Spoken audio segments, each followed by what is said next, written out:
ಮುಟ್ಟಾದ ಹೆಣ್ಣು ಮೈಲಿಗೆ ಎನ್ನುವ ಮುಟ್ಟಾಳರೆ, ನನ್ನ ಮಾತೊಂದಿಷ್ಟು ಕೇಳಿ, ಮುಟ್ಟಬಹುದೇನೋ ನಿಮ್ಮ ಮನಸ್ಸಿಗೆ. ಮುಟ್ಟು ಮೈಲಿಗೆ ಎನ್ನುವ ನೀವು ಹುಟ್ಟಿ ಬರಬೇಕಿತ್ತು ಮುಟ್ಟಾಗದವಳ ಹೊಟ್ಟೆಯಲ್ಲಿ. ಮುಟ್ಟು ತಡೆದು ನಿಮ್ಮ ಹೊಟ್ಟೆಯಲ್ಲಿ ಹೊತ್ತು ಹೆತ್ತ ತಾಯ್ತನಕ್ಕೆ ಕೆಟ್ಟ ಮಾತಾಡುವ ನೀವು ಅನ್ನವನ್ನೇ ತಿನ್ನುವುದಲ್ಲವೇ ತಟ್ಟೆಯಲ್ಲಿ.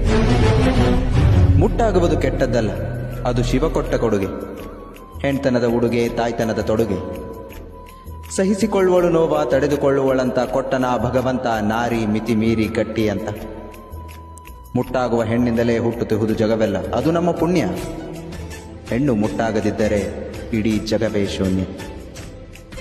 ಮುಟ್ಟಾದ ಹೆಣ್ಣು ಮೈಲಿಗೆ ಎನ್ನುವ ಮುಟ್ಟಾಳರೆ, ನನ್ನ ಮಾತೊಂದಿಷ್ಟು ಕೇಳಿ, ಕಿವಿ ಕೊಟ್ಟು ಕೇಳಿ.